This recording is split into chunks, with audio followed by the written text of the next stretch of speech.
Welcome to the deep dive. We are so glad you are here with us today. Absolutely. Let me start by asking you a question, and I want you to be really honest with yourself here. Have you ever found yourself completely immobilized by a cascade of worst-case scenarios? Oh, I think we've all been there. Right, you probably know the exact feeling. It's that moment where a seemingly insignificant decision suddenly creates this massive domino effect in your mind. Yeah. And before you know it, you're staring down some fabricated, catastrophic disaster, totally gridlocked, unable to make a move. It is a universally exhausting human experience. It really is. We dedicate an incredible amount of mental real estate to outmaneuvering hypothetical disasters. The irony, of course, is that in our effort to protect ourselves from a future threat, we end up entirely stuck in the present. Stuck. Just frozen. Exactly. Unable to take even a single functional step forward. Which is exactly our mission for today's deep dive. We are going to explore a completely different, unexpectedly practical framework for breaking out of that kind of catastrophic thinking. And the source material for this is fascinating. It really is. We're pulling our insights today from a really thought-provoking video message titled The Second Chicken Effect. It was delivered by Tabitha Kahura at the Hosanna Gospel Center during Mental Illness Awareness Week. It's a rich source to analyze, and it is important to establish our lens right out of the gate here, Right, good point. because this was delivered as a faith-based sermon in a church setting. However, our goal today is to impartially explore the core architectural concepts she presents. Just really looking at the underlying psychology. Right. Whether you share her specific theological background or not, Kahura weaves together behavioral science, psychological experiments, and ancient historical narratives in a way that, well, it offers some profound aha moments about human behavior. Definitely. We are going to deconstruct those patterns to see how they might apply to your daily decision-making and really your own peace of mind. So where do we start? Okay, let's unpack this by looking at the actual root of the problem. Kahura doesn't just talk about anxiety in vague terms. She defines it very specifically right at the start of her message. She does. She frames anxiety as a feeling of worry, nervousness, or unease about an imminent event, or something with an uncertain outcome. But what elevates her definition is how she identifies the core behavioral triggers.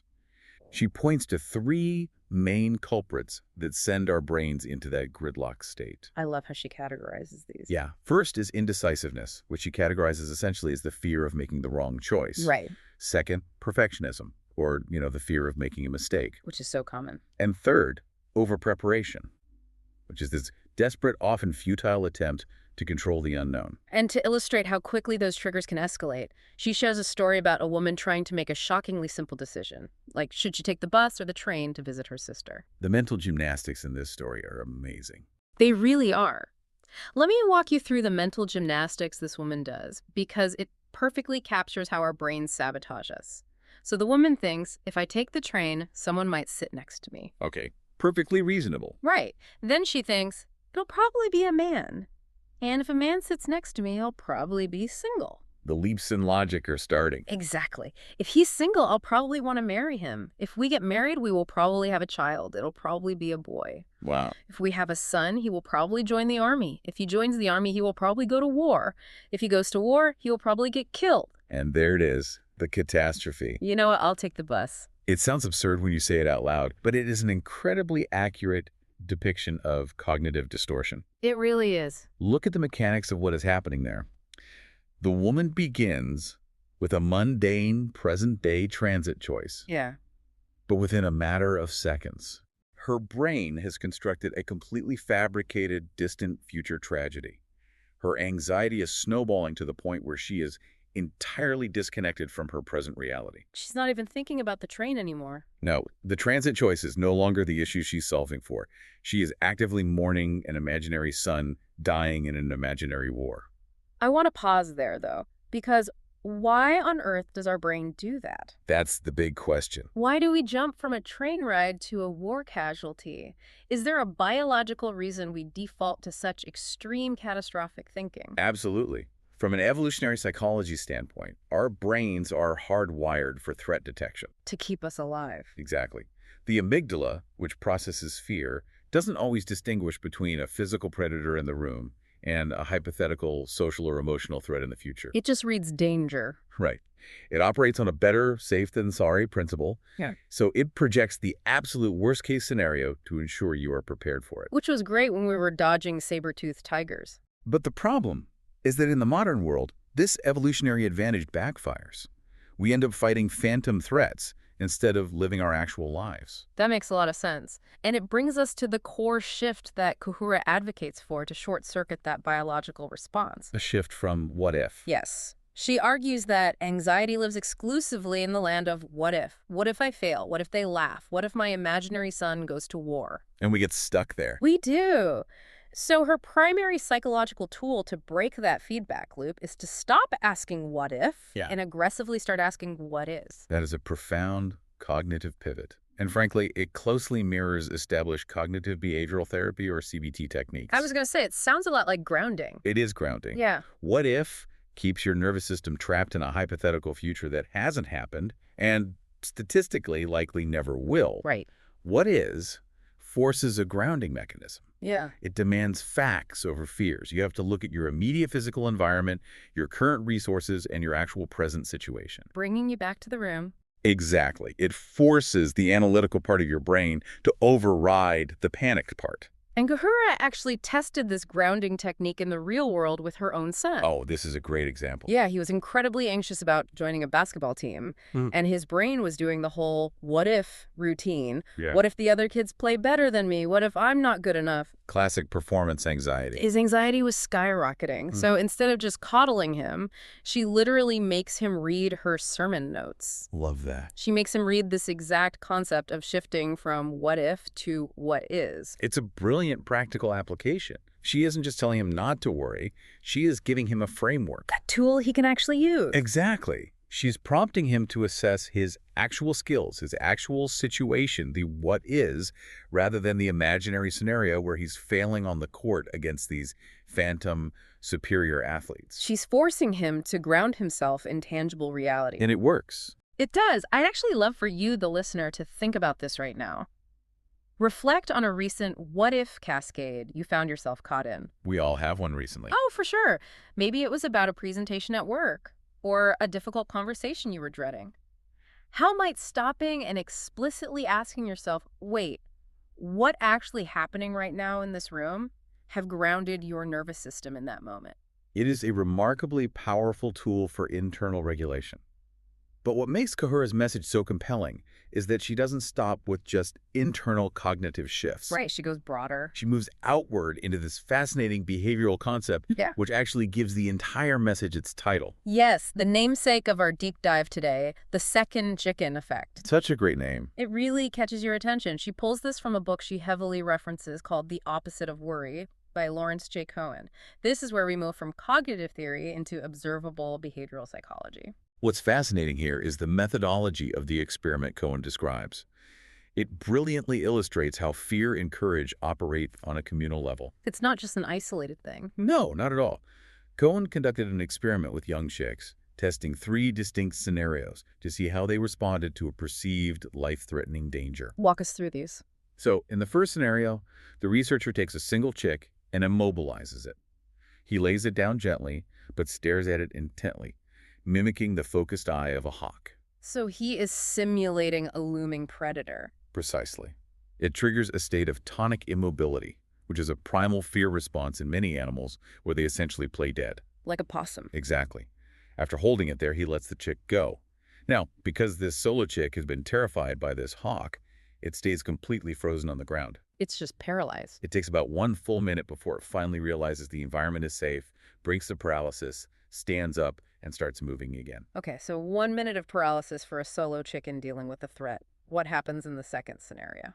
In the second scenario, the researcher takes 2 chicks and immobilizes them together at the exact same time, giving them both that identical hawk stare. Okay, 2 chicks. When he lets them go, they stay frozen for a much longer time.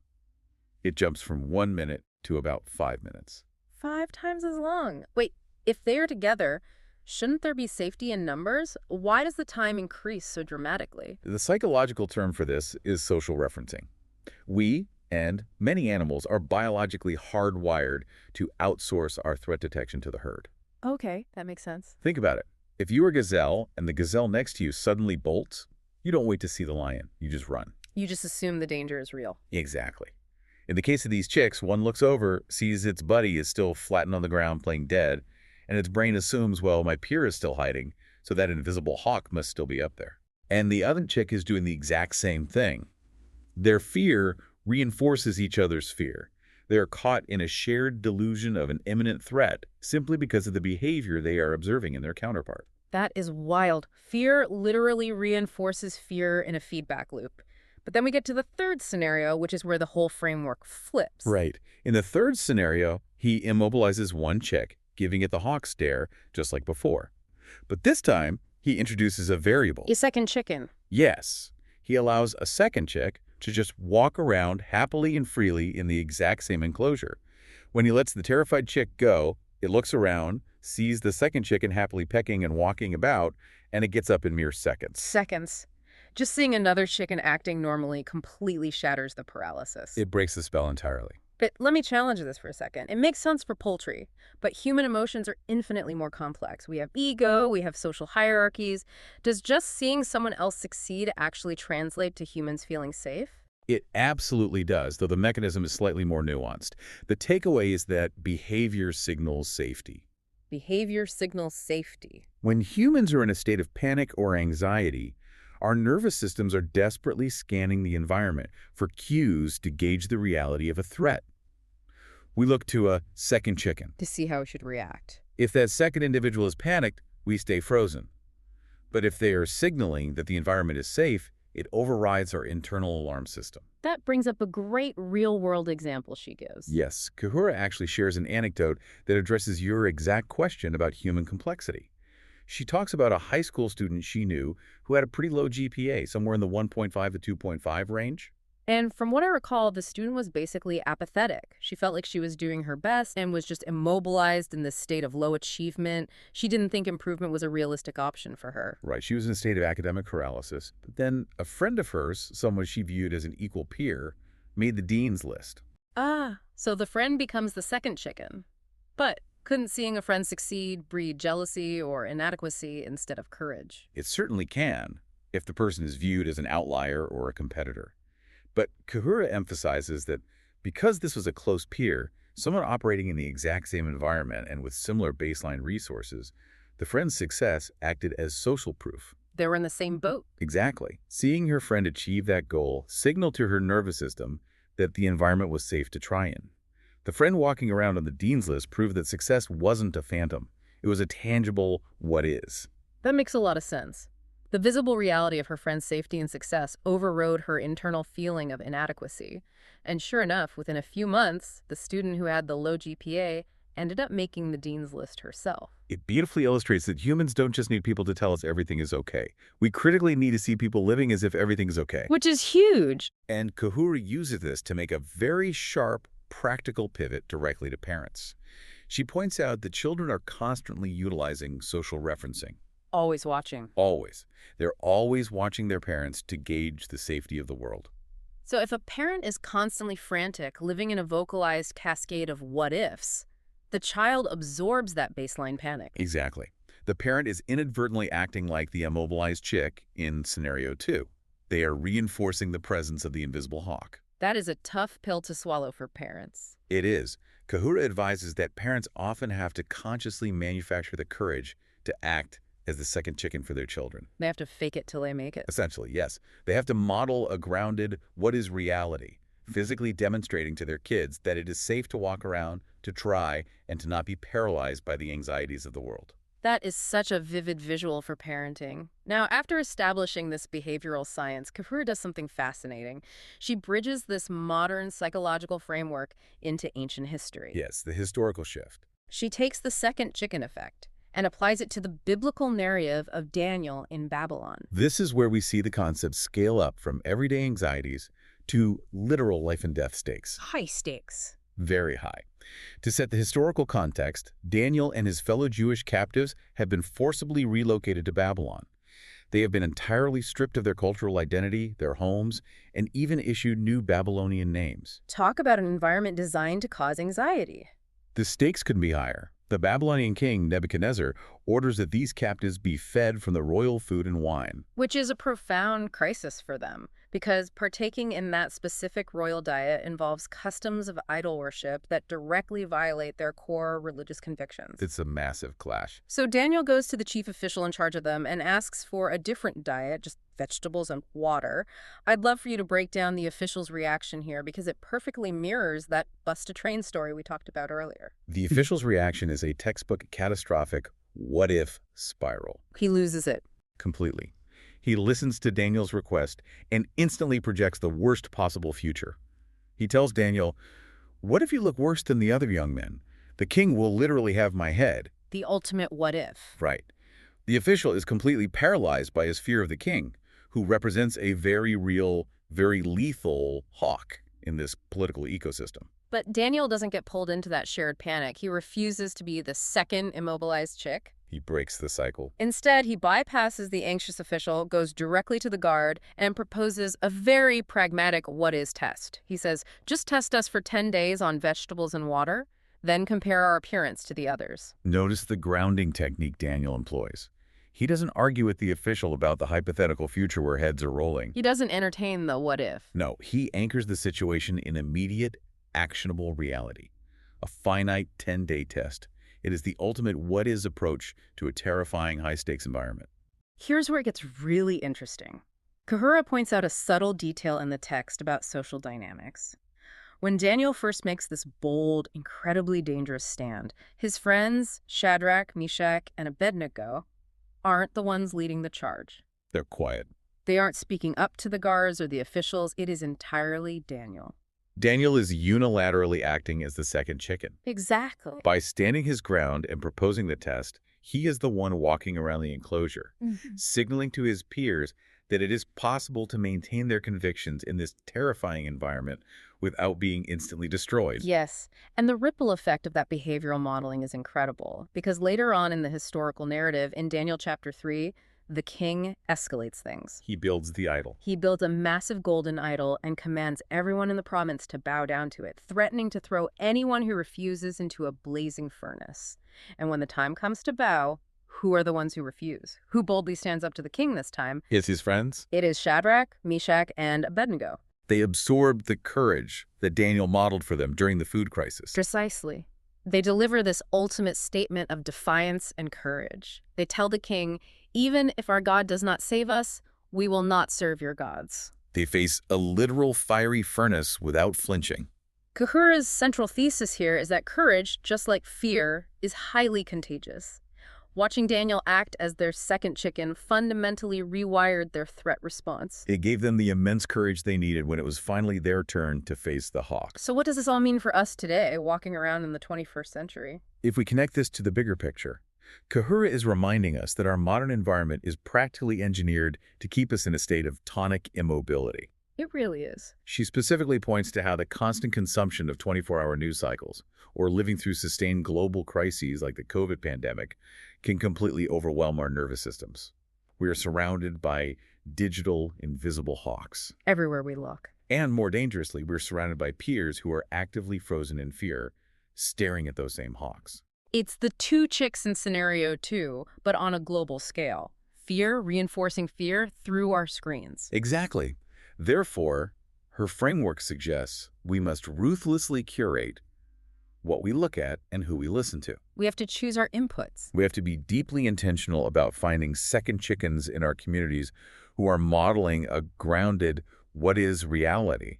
And conversely, we need the self-awareness to recognize when we are passively absorbing the panic of the herd around us. Which brings us to the ultimate conclusion of her message. As we noted at the top, Kahura is delivering a sermon, and she distills all of this behavioral science and history into one very pointed, faith-based challenge for her audience. The core theological point. She says, if you can trust God with your eternity, then you can trust him with your right now. For her audience, Kahura frames this as a matter of theological consistency. She is asking them to examine a logical gap in their belief system. If they genuinely believe a higher power is capable of managing the infinite, incomprehensible span of eternity after death, how can they simultaneously believe that same power is incapable of handling tomorrow's college application, or next week's financial hurdle, or a child's basketball game. It is a powerful way to frame surrender. Whether her audience applies that to their finances, their parenting, or their unknown futures, she is challenging them to relinquish the paralyzing need to control every fabricated disaster. She is inviting them to step out of the hypothetical what if and live functionally in the grounded present. Which brings us to a direct question for you, listening right now. When you find yourself immobilized by the cascading what-ifs of your own life, who in your circle serves as your second chicken? Who do you look to that signals safety and forces you to see the reality of your environment? And perhaps even more critically, who in your life, whether it's your children, your team at work, or your friends, might desperately need you to be their second chicken today? Who is waiting to see you walk around freely so that they can find the social proof they need to stand up themselves? That is an incredible challenge to walk away with, identifying those people and actively choosing to be that grounded presence for someone else. This raises an important question, though, and I want to leave you with a final thought to mull over as you go about your day. Okay, let's hear it. We've talked extensively about how the second chicken effect relies on us actually observing others walking around freely. Right. It requires us to see tangible signals of safety in our physical environment. But consider the extreme physical isolation of our modern screen-heavy lives. Oh, wow. How does that isolation fundamentally alter our baseline anxiety? If we are spending our days sequestered in digital silos, scrolling through algorithmic feeds that are literally optimized to trigger our threat detection, are we staying immobilized simply because we are cut off from the real-world signals of safety? That's entirely possible. Are we trapped staring at invisible hawks merely because we've forgotten to look up from our screens and see the other chickens? Oh man, that is a weighty but absolutely vital thought to end on. We really need to audit the environments we are building for ourselves. We really do. Thank you so much for joining us on this deep dive. We hope it gave you some tangible tools to dismantle the what-ifs in your life and maybe inspired you to be a second chicken for someone who needs to see it this week. We will catch you on the next one.